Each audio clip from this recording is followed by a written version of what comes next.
convions à un voyage. Un voyage qui a commencé voici 1400 ans.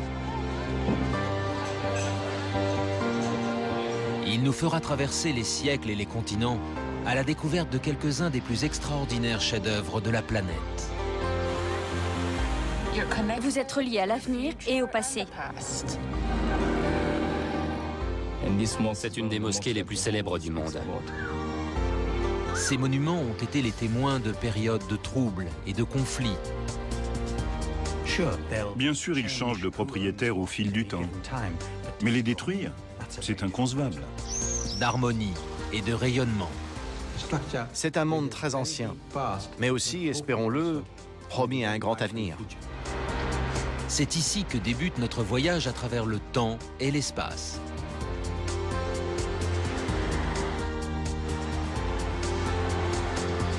L'histoire qu'il retrace est toujours aussi vivace et rassemble chaque année des millions de fidèles en un lieu unique.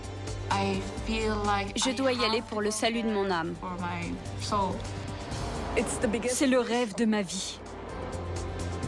Nous partons à la découverte d'une croyance sur laquelle repose tout un mode de vie. L'histoire que nous allons vous raconter est celle de l'islam, qui a inspiré à l'homme quelques-unes de ses plus belles réalisations.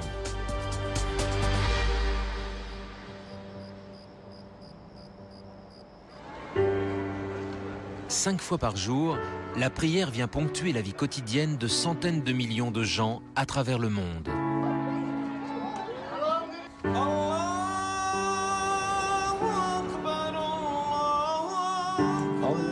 C'est elle qui unit spirituellement tous les musulmans de la planète. Dans quelque endroit qu'ils se trouvent, les croyants se tournent vers la ville où tout a commencé. La première et la plus importante merveille du monde musulman. La Mecque. La ville sainte est le berceau du prophète Mahomet et de la religion qu'il a fondée voici 1400 ans.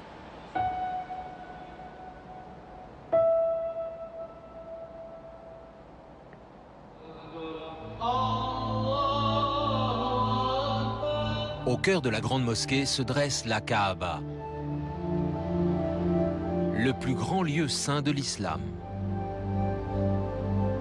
Celui vers lequel tous les musulmans dirigent leurs 5 prières quotidiennes. La Kaaba est une maison. C'est ce que son nom signifie en arabe. Elle est le symbole de la maison de Dieu. Comme il n'est pas parmi nous, elle symbolise sa présence sur terre, et donc le lieu où doit se rendre tout musulman. Elle ne contient aucune représentation de Dieu, car notre religion nous l'interdit. Ce qui fait toute la splendeur de la Mecque, c'est la Kaaba, sa beauté et sa simplicité. Ce cube noir autour duquel marchent les croyants, c'est à la fois divinement simple et divinement beau. C'est un endroit très paisible. On peut se retrouver entouré de 2 millions de personnes et ressentir une grande paix intérieure. C'est un lieu dédié à Dieu depuis si longtemps.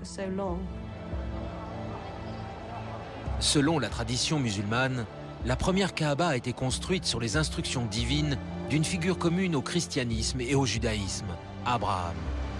Elle devait servir de sanctuaire au seul vrai Dieu de tous les peuples et de tous les temps. Ils sont des millions de pèlerins à se rendre à la Mecque chaque année.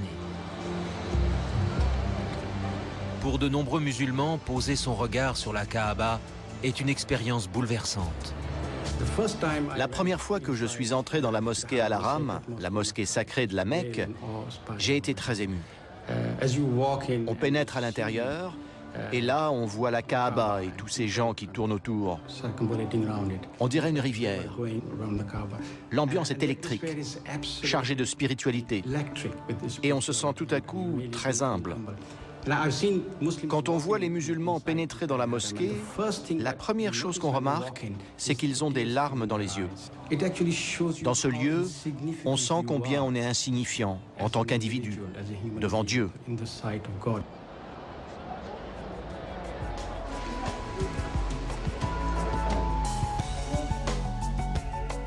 Par leurs 5 prières quotidiennes, les musulmans témoignent qu'il n'y a d'autre Dieu que Dieu, et Mahomet est son messager. Ils réaffirment également le message fondateur d'une religion qui compte plus d'1 milliard de fidèles sur la planète.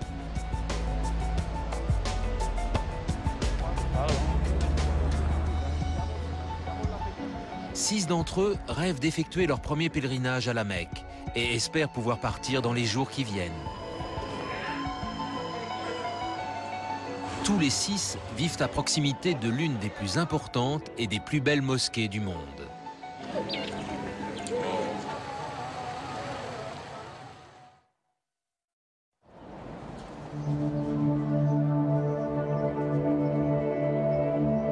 Hors des frontières de l'Arabie saoudite, Jérusalem est la ville la plus sacrée de l'islam. Avant de prier en direction de la Mecque, c'est vers elle que se tournaient tous les croyants.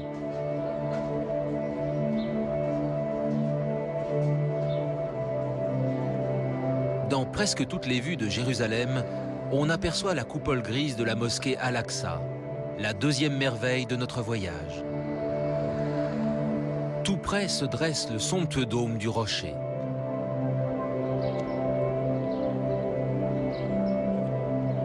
Bâtie quelques décennies après la mort du prophète, cette mosquée abrite le rocher d'où il se serait élancé vers le ciel.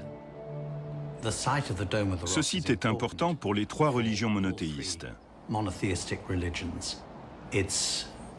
Il est vénéré par les Juifs, parce que c'est là que se dressait leur temple, et il est vénéré par les chrétiens, parce que Jésus a passé une bonne partie de sa vie à Jérusalem et y a prêché. Quant aux musulmans, pour eux, c'est là que Mahomet a commencé son ascension miraculeuse vers les 7 cieux. Et c'est là aussi qu'aura lieu le jugement dernier. Le style de construction est caractéristique de l'architecture chrétienne de l'époque, avec des proportions géométriques parfaites. C'est un double octogone et il est recouvert de mosaïques de verre, la décoration préférée des chrétiens.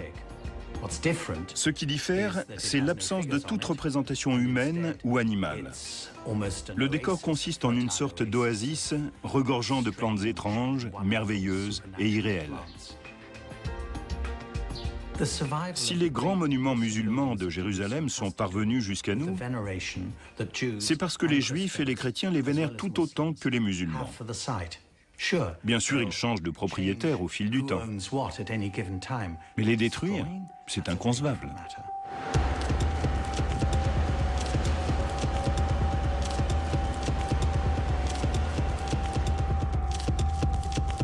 De tout temps, Jérusalem a été une ville divisée. Rasée à 2 reprises, elle a été assiégée 22 fois et capturée 44 fois.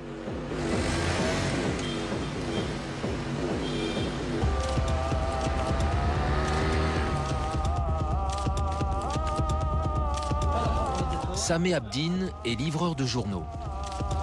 Tous les jours, en faisant sa tournée, il passe devant la mosquée Al-Aqsa et le dôme du rocher.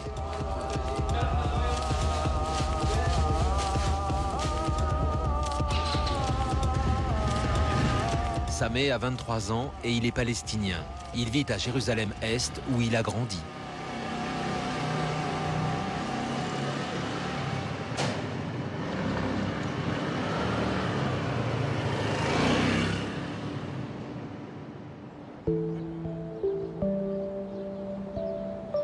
À proximité du dôme du rocher se dresse la mosquée Al-Aqsa. Après la Mecque et Médine en Arabie saoudite, elle est le 3e lieu saint de l'islam.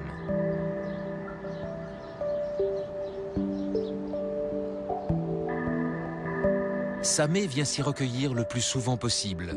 Nous le rejoignons aujourd'hui pour la prière de l'après-midi, l'Asr.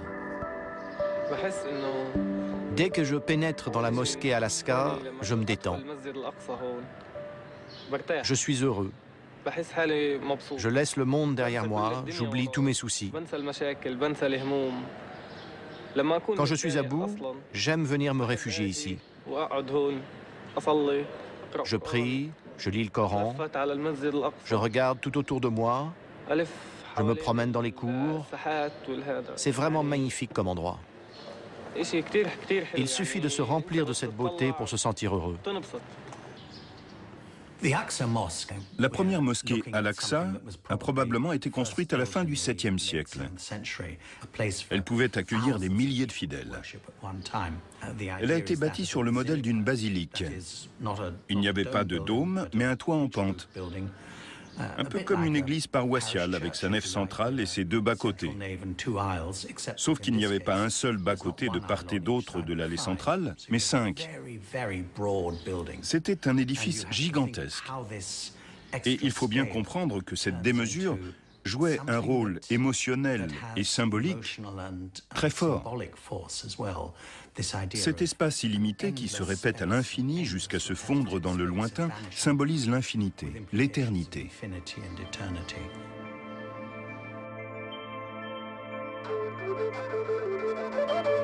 Les créateurs d'une telle merveille ont trouvé leur source d'inspiration dans les versets du Coran.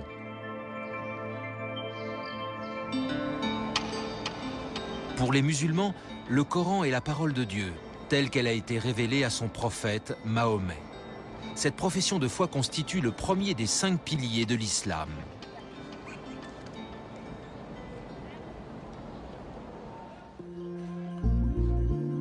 La maison de Sameh domine le dôme du rocher et la mosquée Al-Aqsa.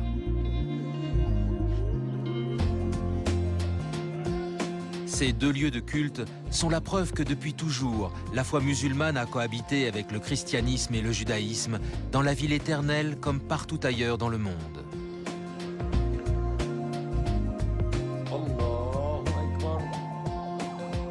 À la tombée de la nuit, la famille de Sameh se rassemble pour prier. Comme tous les musulmans depuis plus de 1000 ans, elle se tourne vers le berceau de l'islam que Sameh espère découvrir dans quelques jours.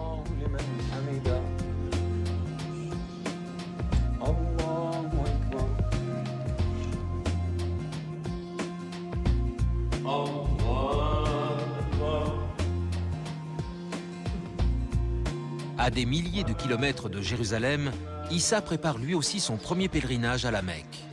Il partira de Grenade, la ville espagnole qui abrite l'un des plus beaux joyaux d'Europe, l'Alhambra, la 3e merveille de notre périple à travers le monde musulman.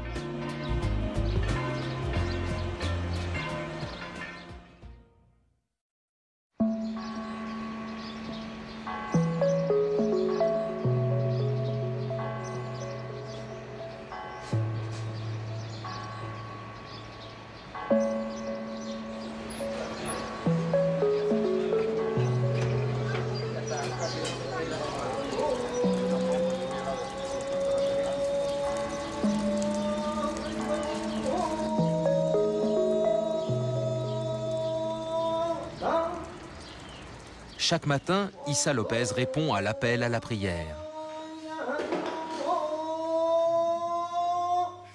Comme tous les musulmans, le jeune homme respecte le rituel des ablutions et se lave les mains, le visage et les pieds. Issa a 19 ans. Il est né dans une famille musulmane espagnole et a grandi ici.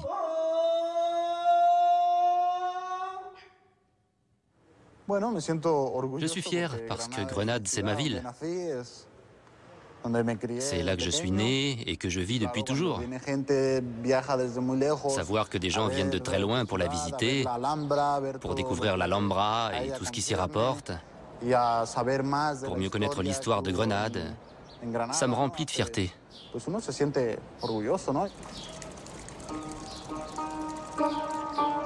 Conçue par des architectes musulmans et construite au XIIIe siècle par les souverains arabes d'Andalousie, l'Alhambra célèbre la beauté et l'art islamique, inspirés de la vision coranique du paradis.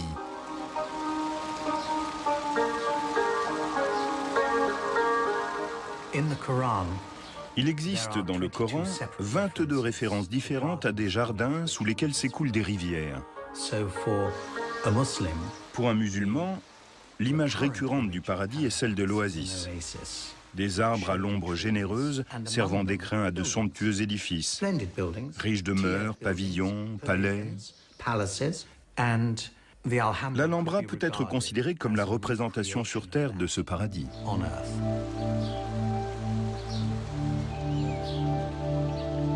Ce palais est l'un des monuments les plus visités d'Europe. Mais rares sont les touristes qui connaissent la nouvelle mosquée de Grenade, édifiée de l'autre côté de la vallée. C'est ici qu'Issa vient prier chaque matin. La prière du matin, appelée Fajr, s'accomplit entre l'apparition de l'aube et le lever du soleil.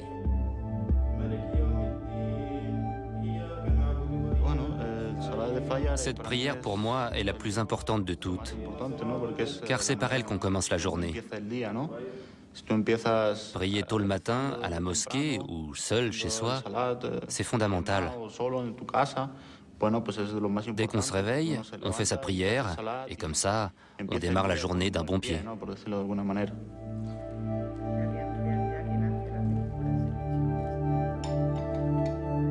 Les parents d'Issa se sont convertis à l'islam avant sa naissance.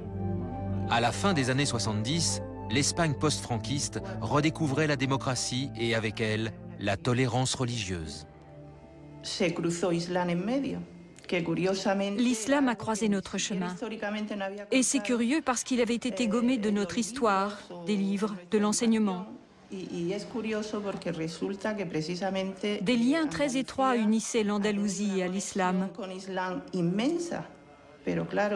Mais naturellement, tout ce qu'on nous a appris, c'est que les Maures avaient débarqué, avaient conquis le sud de l'Espagne et en avaient été expulsés.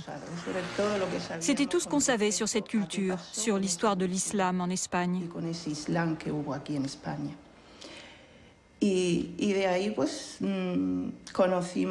Jusqu'au jour où on a rencontré une communauté établie ici, à Grenade. Ils nous ont parlé, nous ont ouvert leur cœur et leurs portes. On partageait le même sentiment, le même désir de changement. C'est pour ça qu'on est entré en islam, pour avoir un autre point de vue sur l'existence. Pour se convertir, les parents d'Issa ont dû prononcer la shahada, la profession de foi qui constitue le premier pilier de l'islam. Chez les musulmans, la pratique de la dévotion repose sur ce qu'on appelle les 5 piliers de l'islam. Et elle commence par la shahada, c'est-à-dire le témoignage de notre appartenance à l'islam. Il n'y a d'autre Dieu que Dieu et Mahomet et son messager. En disant ces mots, on déclare notre foi. Prononcer la shahada, c'est réaffirmer qu'Allah est le Dieu unique, que le prophète Mahomet est son dernier messager et qu'on l'accueille dans notre cœur. C'est ce qui fait de nous des musulmans. C'est le pilier le plus important parce que c'est celui qu'on accepte en premier.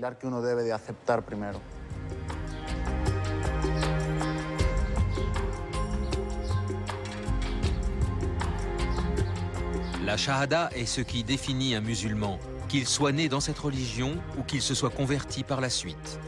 Ce sont les premiers mots qu'entend un nouveau-né et les derniers qu'on prononce au chevet d'un mourant. Ce sont des paroles d'une portée immense qui unissent tous les musulmans du monde. À près de 3000 km de là, aux portes de l'Asie, se dresse un autre édifice prestigieux, témoignage de l'emprise de l'islam sur un vaste territoire, celui de l'Empire ottoman qui, à partir d'Istanbul, a rayonné à travers toute l'Europe et au-delà. Voici 400 ans débutait la construction d'un des monuments les plus célèbres du continent européen, la Mosquée Bleue, notre 4e merveille du monde musulman.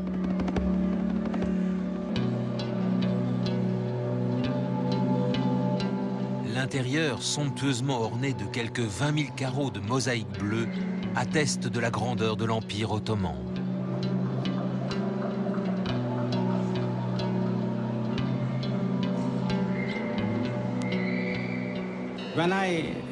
Quand je pense à une mosquée, c'est tout de suite la mosquée bleue qui me vient à l'esprit. Parce qu'elle symbolise l'apogée de la civilisation musulmane, de sa pensée et de son enseignement, de son raffinement, de son architecture. Et je vois aussi en elle un symbole d'espoir. Ce que nous avons accompli par le passé, peut-être pourrons-nous l'accomplir dans l'avenir. La mosquée bleue, pour moi, ce n'est pas seulement un monument d'une beauté sublime. Elle représente également l'espoir, celui d'un monde qui plonge ses racines dans un passé très ancien, mais qui est aussi, espérons-le, promis à un grand avenir. Pour la prière de midi, la deuxième de la journée, Erar Nekelchi se dirige vers la mosquée bleue. Le temps du dour commence juste après le début du déclin du soleil et se prolonge jusqu'au milieu de l'après-midi.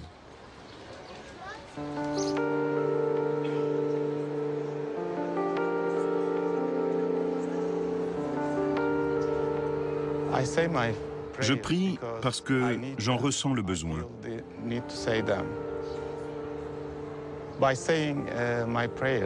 Par la prière, je peux établir une relation personnelle avec Dieu. Je peux lui parler. C'est ce qui fait que ma vie est celle qu'il a choisie pour moi.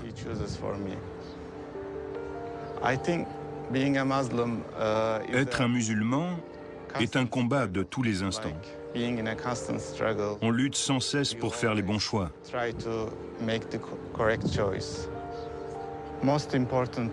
Le plus important, c'est d'être un homme bon.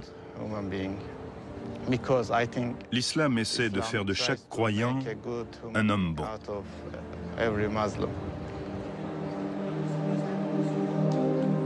La prière joue un rôle fondamental dans la vie d'un musulman et constitue à ce titre le deuxième pilier de l'islam. C'est une manifestation physique du témoignage de notre foi. Pendant qu'on se tient droit, on récite les versets du Coran, puis on s'incline et on parle du pouvoir de Dieu. Enfin, lorsqu'on se prosterne, on rend gloire à Dieu. La tête est ce que nous avons de plus sacré. C'est là que se situe notre ego, peut-être. Alors on la baisse le plus possible pour se prosterner devant Dieu.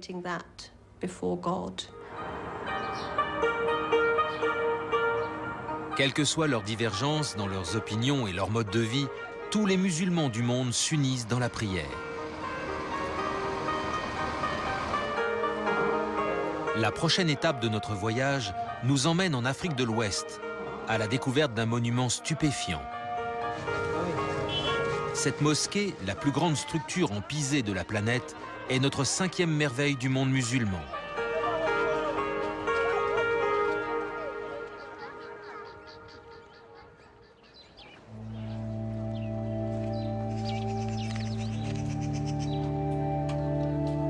Un vendredi après-midi à Djenné, au Mali. L'air est poussiéreux et brûlant. L'islam est arrivé au Mali au XIIe siècle, introduit par les marchands arabes. Ce pays est l'un des plus grands d'Afrique, mais aussi l'un des plus pauvres. Au cœur de l'ancienne cité se dresse cette extraordinaire mosquée. Le bâtiment d'origine a été bâti au XIIIe siècle par l'un des premiers souverains musulmans de la région. Amadou Thiam a grandi ici. Il vit maintenant à Bamako avec sa famille, mais revient souvent en visite à Djenné. Cette mosquée de Djenné est l'une des plus anciennes du monde. La ville elle-même est prestigieuse. Elle a été un important centre de civilisation islamique. Je crois que cette mosquée, dont un premier édifice fut construit au XIIIe siècle, est inscrite au patrimoine national du Mali. Cette mosquée est caractéristique de l'architecture en pisé d'Afrique de l'Ouest.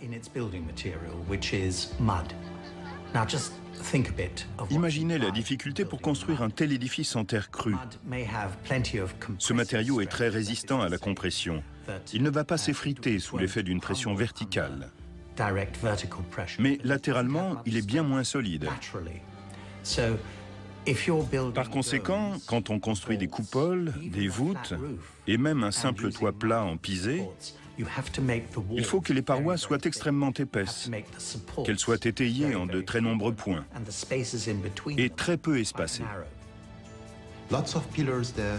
Il y a beaucoup de piliers et c'est très sombre, très silencieux. L'élévation de l'esprit vient précisément de cette simplicité. Ces gens n'ont pas d'argent, mais ils ont des traditions. L'imam de la mosquée m'a dit « Notre richesse, ce sont nos racines. Lorsqu'on vient de certains endroits du monde, avec leurs édifices majestueux, une telle simplicité renforce notre engagement vis-à-vis de Dieu. C'est ce que j'ai ressenti dans cette mosquée.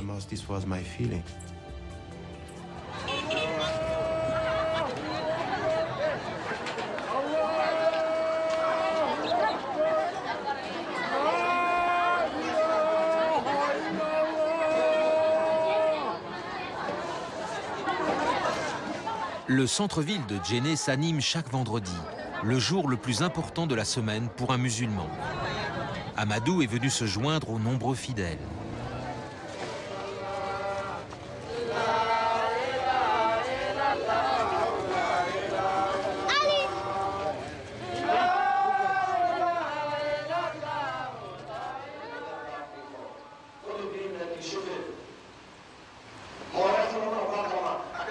La prière du vendredi est la seule que les musulmans se doivent d'accomplir en assemblée. Elle remplace le dour et débute toujours par le sermon de l'imam de la mosquée.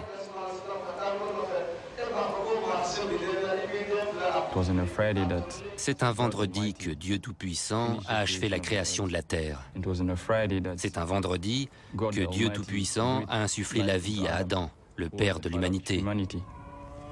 C'est donc le jour où il demande aux fidèles de se rassembler pour le célébrer.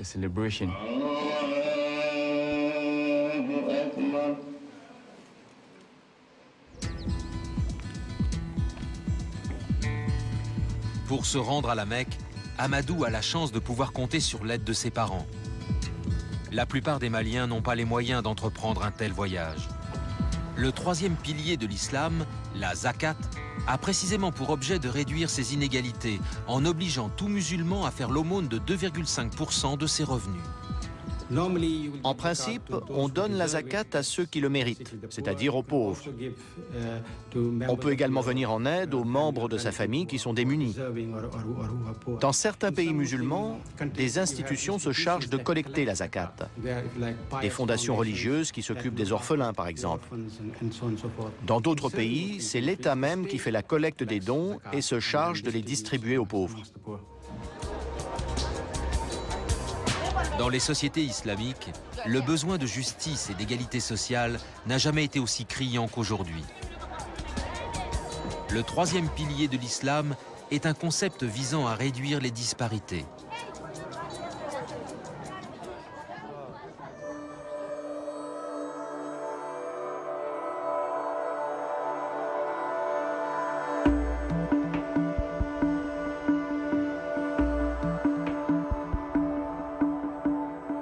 À des milliers de kilomètres de là, le soleil se couche sur Ispahan, où la mosquée de l'imam résonne de l'appel à la prière.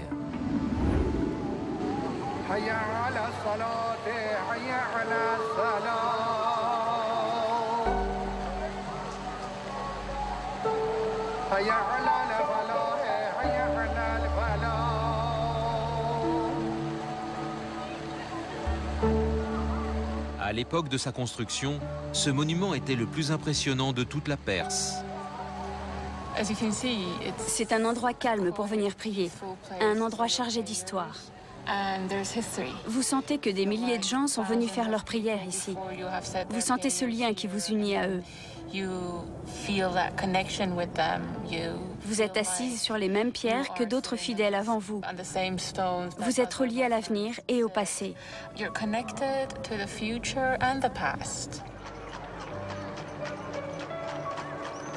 Dans la vie des croyants, la mosquée n'est pas qu'un lieu de culte. Son rôle est multiple.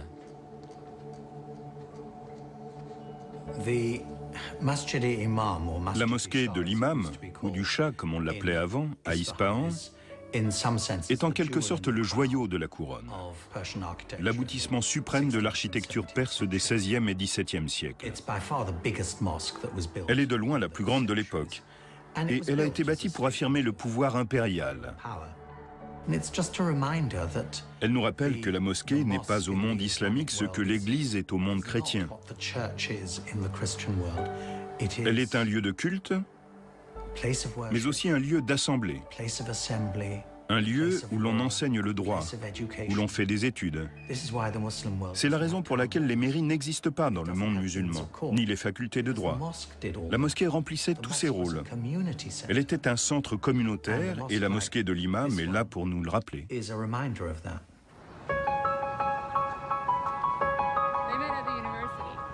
Rana Rahimpou a 25 ans et elle est professeure d'anglais.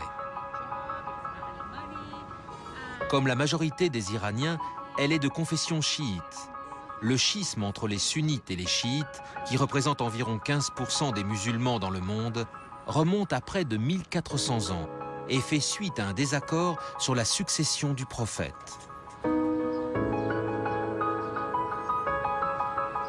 Selon les chiites, celle-ci devait revenir aux descendants de Mahomet. Malgré leurs divergences, les deux courants religieux adhèrent aux mêmes principes fondamentaux et aux mêmes 5 piliers. Aujourd'hui, l'Iran est un État théocratique qui exerce un contrôle strict sur les médias et les droits civils.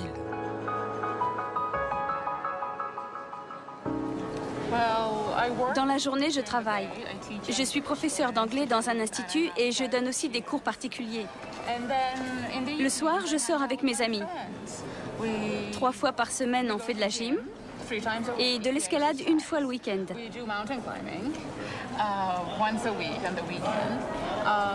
On va aussi au concert, au cinéma, on prend un café ensemble, on va au restaurant, je vais chez eux, ils viennent chez moi, comme tous les jeunes du monde entier. En Iran, politique et religion sont étroitement liées. Comme beaucoup de jeunes Iraniens, Rana essaie de trouver un bon équilibre et fait de la religion une affaire personnelle. L'islam est une religion de la paix. Peut-être certains s'en font-ils une fausse idée, mais c'est une religion de la paix. Une religion de la sérénité, si on en capte le véritable esprit. Elle nous recommande la patience, même si malheureusement, en ce moment, certains semblent l'avoir oublié.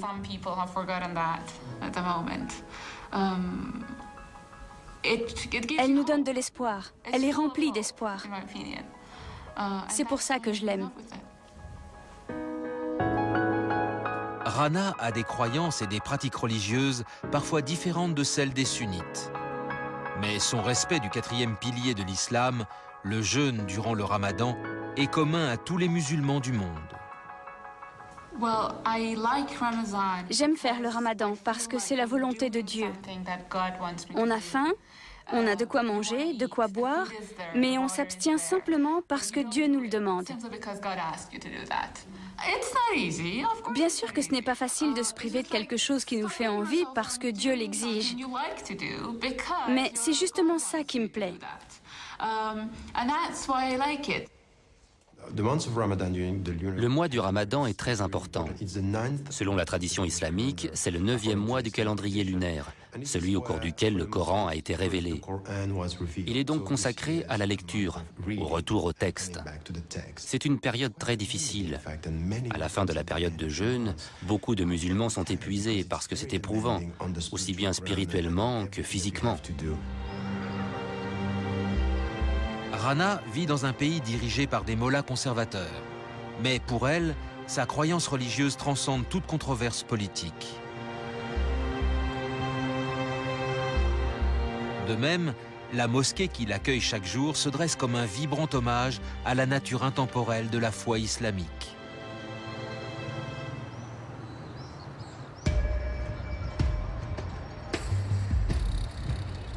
Pour la dernière prière de la journée, et la découverte du 5e pilier de l'islam, notre voyage nous emmène dans l'un des centres de l'Empire moghol que domine un lieu unique et fascinant.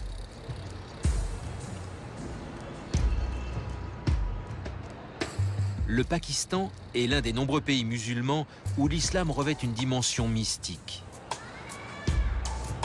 À Lahore, celle-ci trouve sa plus parfaite expression dans l'architecture de la mosquée Badshahi. Je me suis couchée tard cette nuit. J'avais emporté du travail du bureau. Le chauffeur de la société attend. Il n'arrête pas de klaxonner. Je suis en retard. Noreen Salim travaille dans une entreprise de relations publiques à Lahore. Elle vient de se marier et habite chez ses beaux-parents. J'ai une journée très chargée aujourd'hui. J'ai 2 rendez-vous et une émission en direct.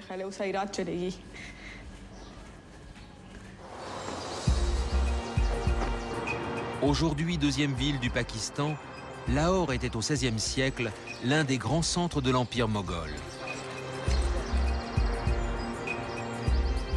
Au cœur de la vieille ville se dresse la mosquée Badshahi, un des joyaux de l'architecture musulmane de l'époque.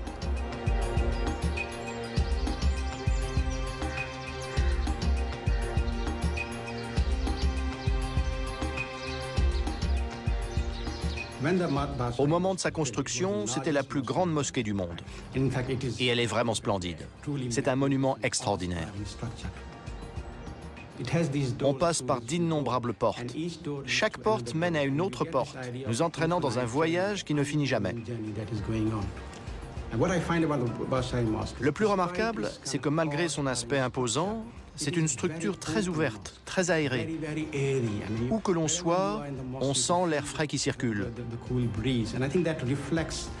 Cette mosquée reflète la nature de l'islam moghol. Cet islam qui se voyait comme un système ouvert, disposé à accueillir tous ceux qui souhaitaient y adhérer.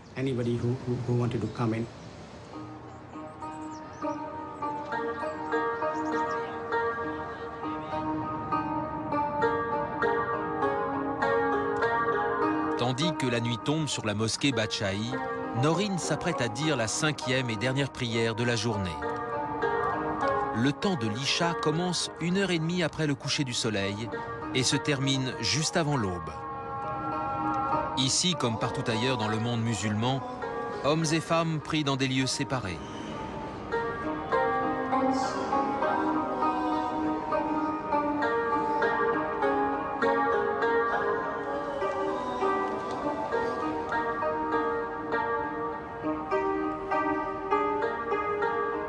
Le pèlerinage à la Mecque, le Hajj, est le 5e pilier de l'islam. Il s'effectue habituellement au cours du 12e mois du calendrier lunaire. Néanmoins, pour ceux qui auraient un empêchement, il peut s'accomplir à n'importe quelle autre période de l'année et prend alors le nom de Omra.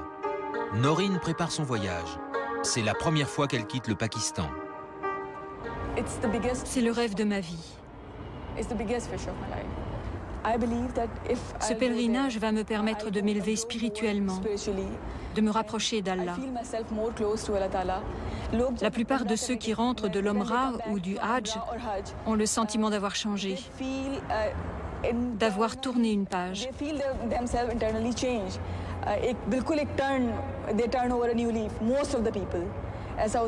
Ils ne sont plus les mêmes quand ils reviennent. Ils ont grandi spirituellement. Ils ne pensent plus de la même façon. Ils ont changé d'état d'esprit. À la Mecque, Noreen retrouvera les 5 autres pèlerins qui, comme elle, réalisent le vœu de toute une vie, prier dans la capitale religieuse de l'islam.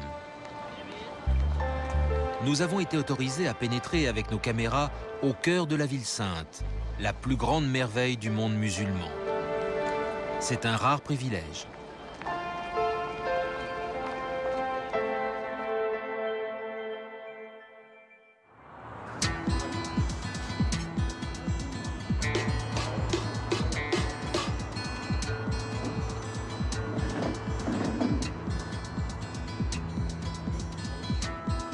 À Jérusalem, Sameh prépare lui aussi son pèlerinage. Son père est déjà allé 2 fois à la Mecque.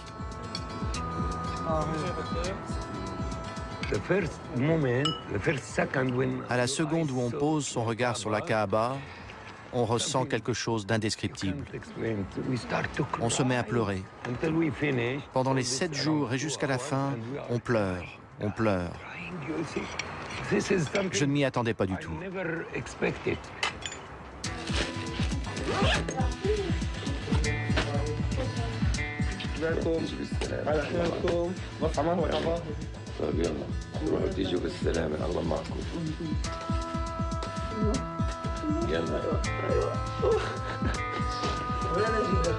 Sameh part à l'aube.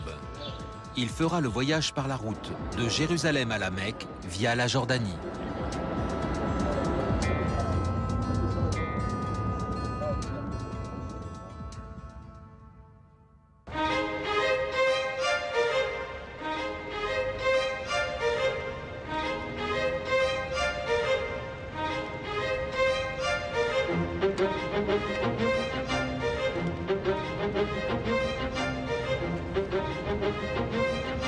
De nos 6 pèlerins, c'est Sameh qui effectue le trajet le plus rapide et qui arrive le premier dans la ville sainte.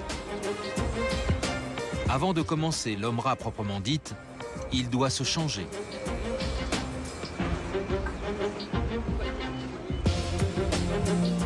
Les hommes se couvrent le corps de 2 étoffes blanches, symbole de pureté et d'égalité devant Dieu. Si Dieu le veut, je suis prêt pour l'Omra. C'était le rêve de ma vie. J'ai retiré mes vêtements et maintenant je porte la tenue traditionnelle des pèlerins. L'Ihram rend tous les hommes égaux, les met tous au même niveau. Les riches, les pauvres, les noirs, les blancs. Devant Dieu, nous sommes tous égaux.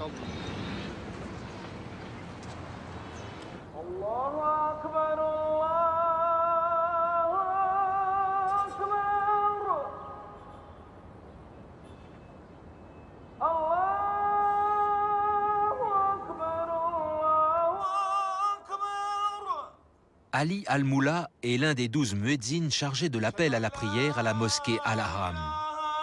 C'est une tradition dans sa famille depuis des siècles. Mon père, mon oncle, le frère de mon père, mon autre oncle, qui était aussi le frère de mon père, l'oncle du côté de ma mère, mes grands-pères, du côté de ma mère et du côté de mon père, ils étaient tous muezzins à la mosquée sacrée. J'ai passé toute mon enfance dans la cour de la mosquée. C'est là que j'allais en classe.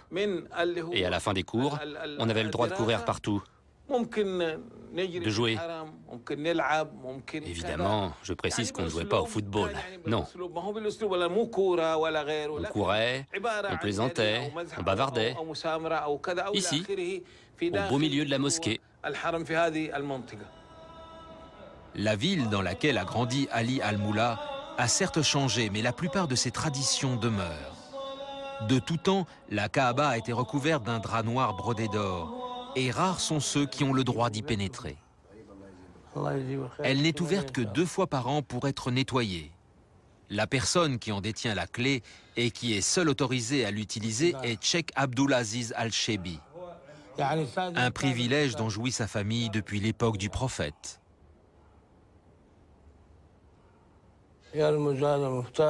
La clé symbolise l'essence divine de cette charge. Dieu a ordonné au prophète, la paix soit sur lui, de la confier à une famille en particulier. Avant moi, c'était mon frère qui l'avait en tant qu'aîné. C'est le membre le plus âgé de la famille qui en a la responsabilité. La transmission ne se fait pas nécessairement de père en fils. La Kaaba est vide. Le sol est dallé de marbre et quelques inscriptions coraniques ornent les murs. L'intérieur n'a aucune signification en soi. L'important est à l'extérieur. Le rôle de la Kaaba est de servir de point de convergence aux musulmans. Une fois à l'intérieur, on peut se tourner dans n'importe quelle direction.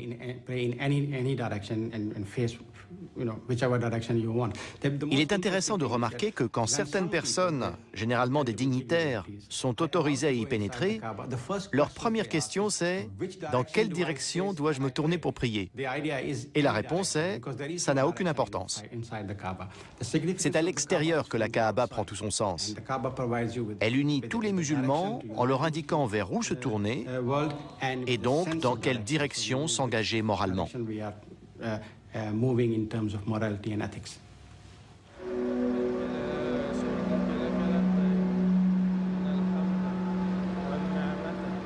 Dès son entrée dans le site sacré, Sameh commence à réciter la Talbiya pour annoncer à Dieu qu'il se présente à lui.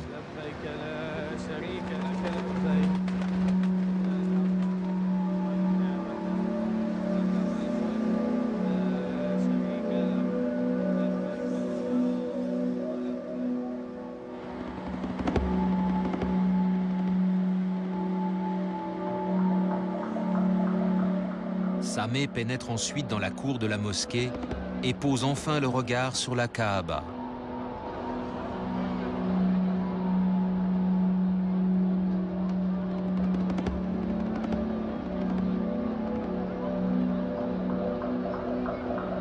Se mêlant aux milliers d'autres pèlerins, il va accomplir 7 fois le tour du sanctuaire. L'important dans ce rituel, c'est qu'on tourne autour du centre, comme notre vie qui essaie de trouver son centre. Voilà pour le symbole. Pourquoi 7 fois? On l'ignore.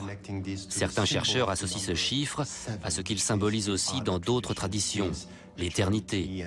Et bien sûr, ce chiffre est associé à Dieu. Mais l'essentiel, c'est d'essayer de trouver le centre de sa vie.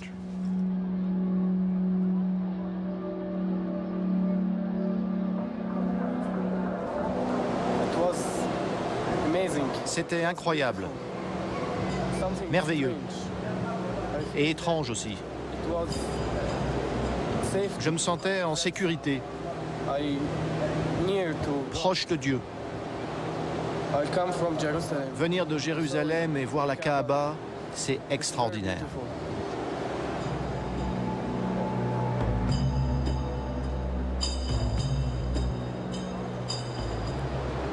C'est incroyable. Je ne peux pas trop parler.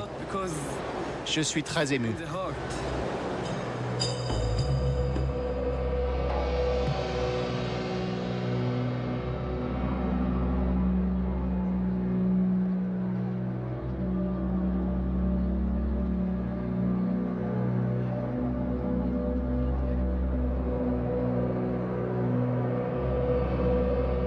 Après avoir tourné 7 fois autour de la Kaaba, Sameh effectue 7 fois à pied le trajet entre les collines de Safa et de Marwa. Ce rituel commémore les 7 allers-retours que fit en courant Agar, l'épouse d'Abraham, alors qu'elle cherchait désespérément de l'eau pour son bébé. Et c'est à la source qu'elle découvrit que viennent boire aujourd'hui les millions de pèlerins. Là encore, on remarque le lien qui existe entre la quête de l'eau, symbole de pureté, et la recherche du centre de l'existence, et la prière. Tout est lié, la prière, l'unicité de Dieu, la quête de l'eau et du centre de l'existence. Tout est question de pureté, de spiritualité et de proximité avec Dieu.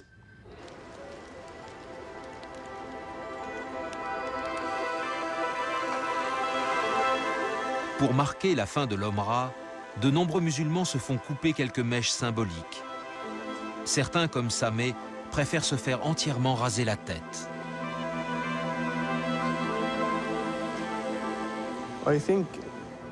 J'ai fait l'Omra pour mon frère qui est mort. C'est le deuxième motif de mon pèlerinage à la Mecque.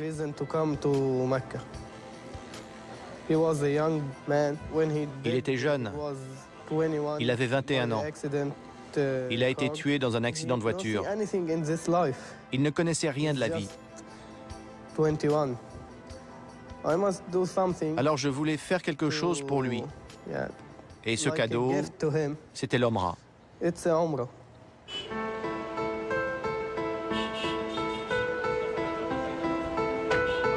Ayant accompli le Hajj, Sameh s'en retourne à Jérusalem.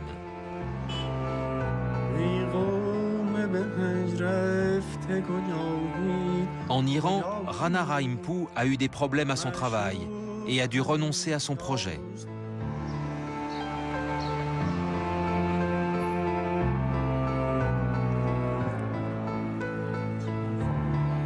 Nos 4 autres pèlerins qui ont rendez-vous à la Mecque sont sur le départ.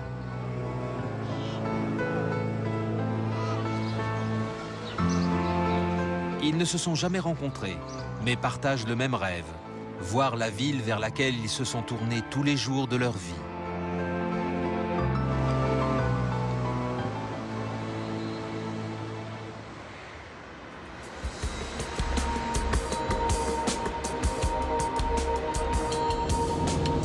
Le pèlerinage à la Mecque est le 5e pilier de l'islam depuis que le prophète l'a ordonné, voici des centaines d'années.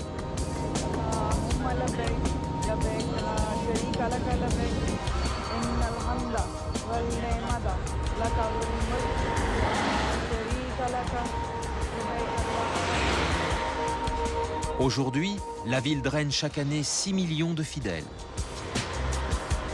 L'Arabie saoudite interdisant aux femmes de se déplacer seules, Noreen est venue accompagnée de son mari. Contrairement à Amadou, Erarn et Issa, elle n'a pas à revêtir les étoffes blanches. Elle doit seulement se couvrir le corps et la tête. C'était un des rêves de ma vie. Tous les musulmans du monde se tournent vers la Kaaba depuis plus de 1400 ans. Et moi, je vais la voir. Ça va être un moment unique. Un moment inoubliable. Chaque minute qui passe me rapproche de la Kaaba. Je suis de plus en plus nerveux. J'ai le cœur qui bat, la bouche toute sèche. Je vais vivre le moment le plus important de ma vie. Je vais enfin voir ce dont j'ai rêvé toute ma vie.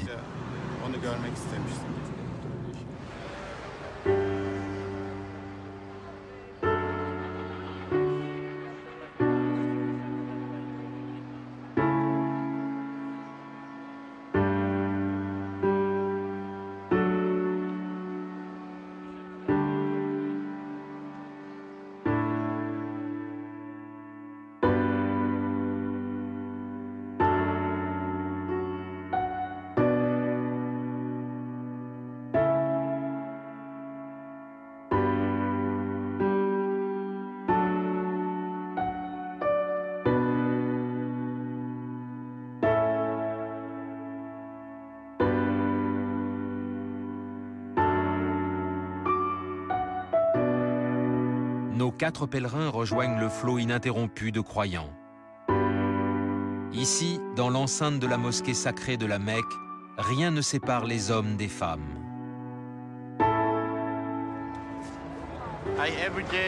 Chaque jour, 5 fois par jour, où que je sois dans le monde, je prie dans la direction de la Kaaba.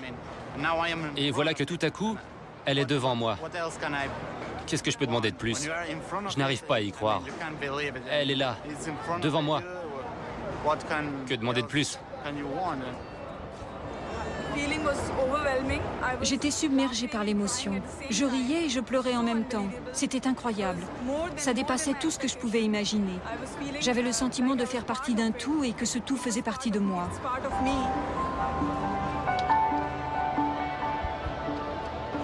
Je ne me rendais même pas compte qu'on me bousculait. Je me sentais tellement proche d'Allah. J'étais tellement occupée à regarder la Kaaba. Il n'y avait plus qu'Allah et moi.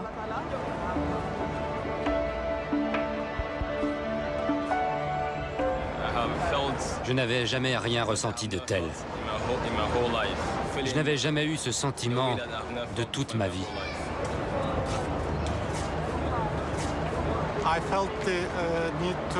J'ai éprouvé le besoin de passer des heures, des jours à la regarder, à essayer de comprendre sa signification.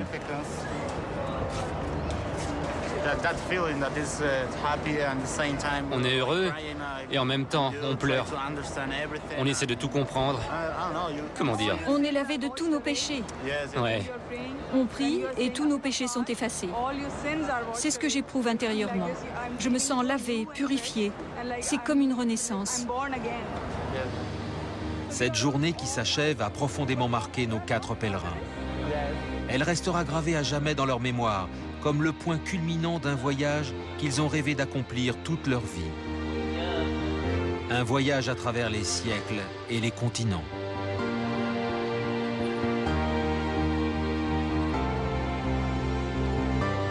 Partis du berceau du prophète, nous avons découvert les extraordinaires créations que son message n'a cessé d'inspirer.